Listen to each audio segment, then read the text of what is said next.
Sikreto para sa matibay na pagsasama sa buhay mag-asawa. Huwag na huwag pag-awayan ang tungkol sa pera. Bagkus, gawan at hanapan ito ng paraan at solusyon.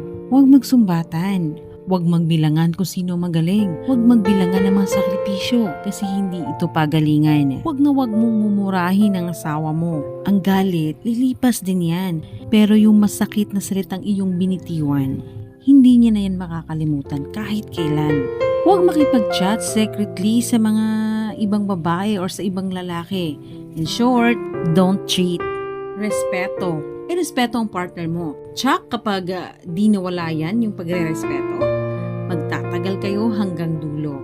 And of course, last, put God in the center of your relationship. Dahil mas magiging matibay kayo, mas magiging mapagmahal kayo sa isa't isa.